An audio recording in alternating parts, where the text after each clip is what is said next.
30 other countries and walking out in the middle of Iran's address to the UN. President Mahmoud Ahmadinejad criticised the killing of Osama bin Laden as a 9/11 cover-up. Ahmadinejad also attacked the United States for its history of slavery and accused it of causing 2 world wars. Plus, he criticised Israel and challenged the veracity of the Holocaust. Well, Michelle is next with sport and more on the Phoenix. Yes, we will look at how strong the team will be on the field this season after MrZephyros relinquished control of the club. Also ahead, with all the attention on the ARL, the Warriors slip into Melbourne unnoticed. Not that they're complaining.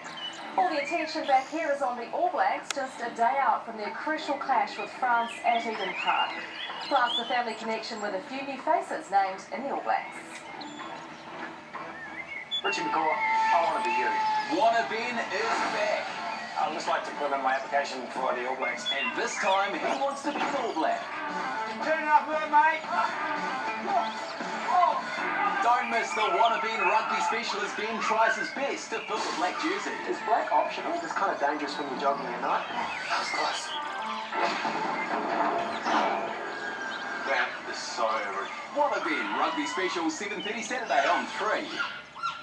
Turn up the heat with KFC's Peri Peri Zinger Burger. Now with spicy new Peri Peri sauce. A 100% fresh Zinger fillet. Salad, cheese, and our Peri Peri sauce for that extra kick. It's a breath of fresh air.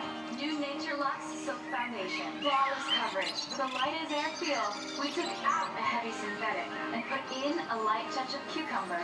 New Nature Lux Foundation. Easy breezy beautiful, cover girl. Granddad, little peas come from the freezer. But this is where they start out. McCain freezes them fresh to lock in the flavour. They're good. They're all good, sweetie. McCain has done it again. Or any other bank's ATMs. Maybe that's why they're New Zealand's most recommended bank. You ought to see what Repco is waiting for you. 25% off at Repco this weekend. That's a massive 25% off oil, tools, audio, additives, car care and heaps more. That's what we call a Repco Rapper Deal. Don't miss Countdown's big weekend wine bag with Plowman's Bakery Bread, 750 grams, only $2.99 each. And Kleenex Toilet Tissue 16-pack or Long Roll 12-pack, just $8.99. Wine back and save with another crowd pleaser, only at Countdown.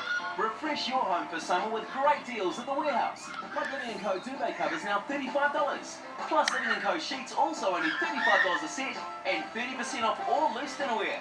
Get quality home essentials at bargain prices, only at the warehouse. Thanks, buddy. Just to make my baby welcome. Emily has aromacations for 14 days of freshness and more cuddly hugs. Thank you for having a cuddly word for me. Thanks, Mommy. Thanks, Mom. Cuddly with 14 days of freshness. Thanks for making everything cuddly. This Sunday on Debunked Motorsport, the V8 Supercars Championship switches gear for the first Enduro event of the year, the Phillip Island 500. Catch all the highlights as the teams prepare for the big one at Bathurst. TV3, your home of motorsport. The new LG Smart TV. Point, click, and you're in control. LG Smart TVs. Simply smarter. LG. Life's good. Welcome back. Leading through sport, Wellington Phoenix coach Ricky Herbert insists his side can be competitive this season, despite the club changing hands just 2 weeks out from the start of the new campaign. As reported earlier on 3 News, MrZephyros has given up control of the club, with the licence now in the hands of 7 Wellington businessmen. Andrew Gordy joins us live from Wellington now. Andrew.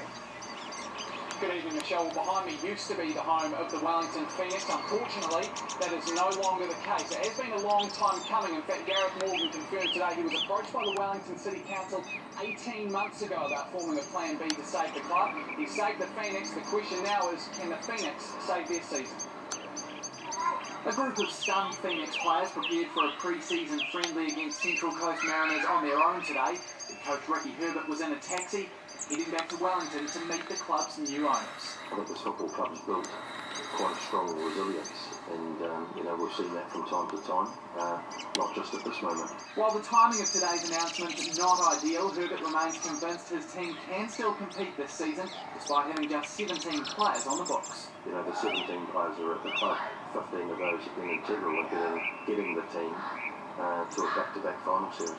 MrZephyros says he's leaving the club in good shape, but just how bad did it get before today's announcement? The number of administration and coaching staff has halved over the last 2 years, while payments to creditors have regularly been late. It's even understood the club weren't able to get names and numbers printed on team shirts until the company contracted to do so had been paid for previous jobs. MrZephyros says the players have been paid. Pretty much. Well, after what just happened today, there's a little bit of a changeover period, but yes. And all the staff being paid? Yes. But Herbert was less than convinced when asked about his own situation. My personal circumstances are my personal circumstances. The new owners say the club isn't a charity. They want to turn the Phoenix into a profitable business and develop feeder teams into the club. If you're going to have an elite level of players, you need a broad base underneath that. The Phoenix brand also remains strong. The club expected to announce a major sponsor next week. Michelle, the club needs to sign 3 more players before the season starts. Ricky Herbert says 2 of those will be designated youth players, and in fact one of those likely to be signed is with the team in Tauranga this weekend. He also says he's targeting an experienced foreign player to bring the squad to 20, Michelle. Andrew, thanks very much. Well, apart from the All Blacks match against France, which is live here on 3, the other big Saturday night showdown is between the Warriors and the Storm. Joining us live from Melbourne now is Sam Ackerman. And Sam, while it's a big deal here, that's not the case where you are. That's right, Michelle. Just like New Zealand is gripped by Rugby World Cup fever, here in Melbourne it is all about the AFL. The Aussie rolls into its penultimate week of this competition. Everybody piling into the MCG behind me for the big game tonight. So no spotlight on the Warriors, and the Warriors have got no dramas with that. There's a buzz around the sporting capital of Australia. It may not be for them, but the Warriors haven't missed it. You just feel it's exciting. There's big games on, and to be one of the last 4 teams still standing, it's a bit of an honour, really. If they needed a reminder of how far off the radar league is in this town, they got it upon arrival. 0 local media presence, despite the magnitude of the game. Just our cameras to greet a relaxed group of Warriors. That suits them just fine.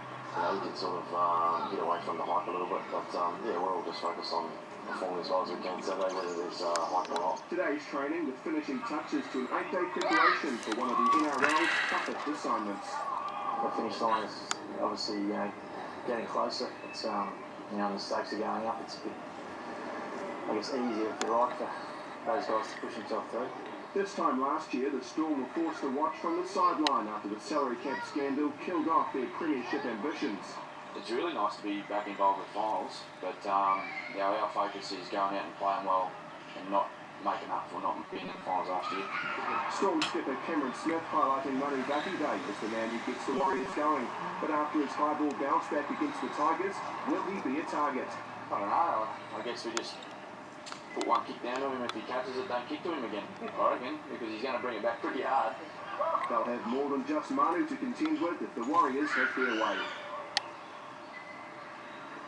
There won't be a patch on the 90,000 odd people piling into the MCG for the AFL finals, but there is still hope of a pretty strong crowd for the Warriors versus Storm game. Amy Park, the Storm's home ground, does hold 30,000. They've sold more than 20, that's 23,000 already in the build-up. A lot of Kiwi expats should help fill that out, and a little bit of noise for the Warriors will be helpful as well. Let's hope so. Thanks, Sam.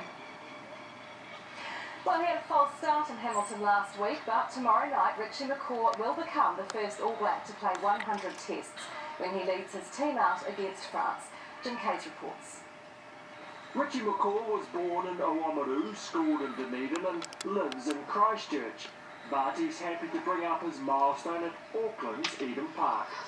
Well, I suppose if you're going to pick a game that in an opposition to play your 100th in, it'd be probably a pretty good choice. So, it's exciting for a whole host of reasons. But I guess, from my point of view, just pretty keen to make sure, the first thing is to make sure the team goes out and performs and win the game.